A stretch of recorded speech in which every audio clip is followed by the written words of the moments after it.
సహోదరి సహోదరులారా, మీకు శుభవార్త.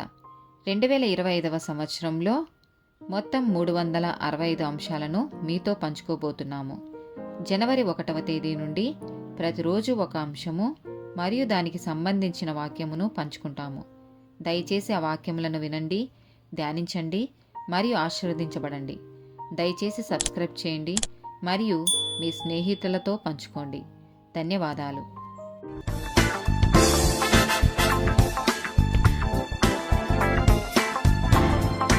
238th డే టాపిక్ విధేయత.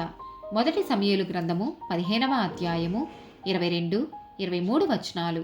అందుకు సమూయేలు తాను సెలవిచ్చిన ఆజ్ఞను ఒకడు గైకొనుట వలన యెహోవా సంతోషించున్నట్లు ఒకడు దహన బలులను అర్పించుట వలన ఆయన సంతోషించునా?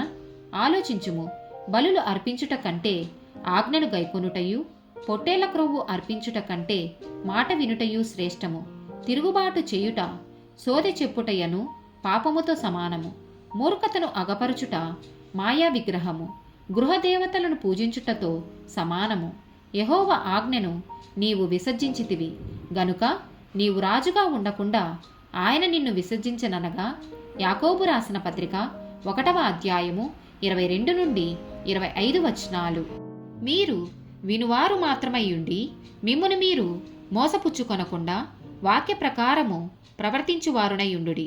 ఎవడైనను వాక్యమును వినువాడయుండి దాని ప్రకారము ప్రవర్తింపని వాడైతే వాడు అద్దములో తన సహజ ముఖమును చూచుకొను మనుషుని పోలియున్నాడు. వాడు తన్ను చూచుకొని అవతలికి పోయి తానెట్టివాడో వెంటనే మర్చిపోవును గదా.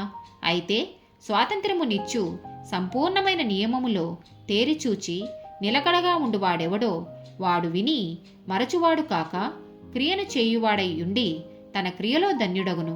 మత్తయి సువార్త 7వ అధ్యాయము 21వ వచనము.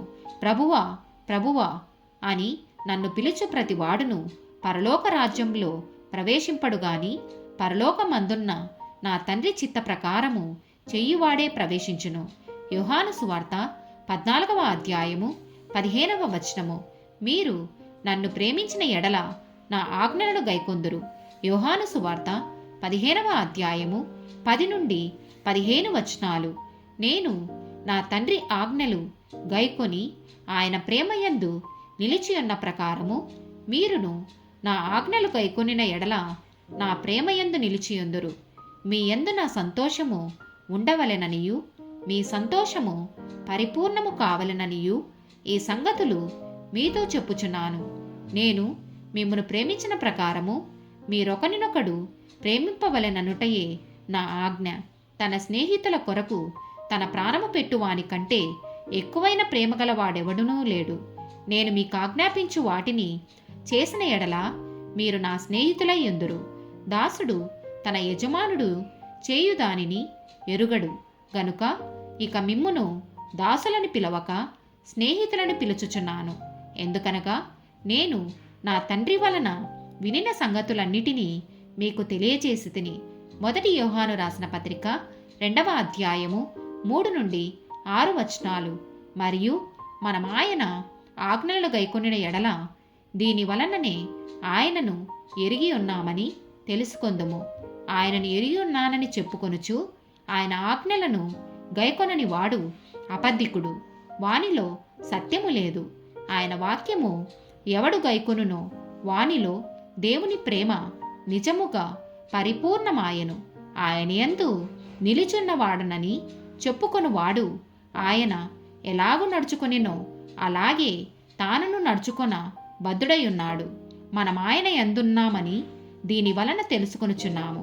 2వ యోహాను రాసిన పత్రిక 1వ అధ్యాయము 6వ వచనము. మనమాయన ఆజ్ఞల ప్రకారము నడుచుటయే ప్రేమ. మీరు మొదటి నుండి వినిన ప్రకారము ప్రేమలో నడుచుకొనవలెనని అనునదియే ఆ ఆజ్ఞ. ఆమేన్.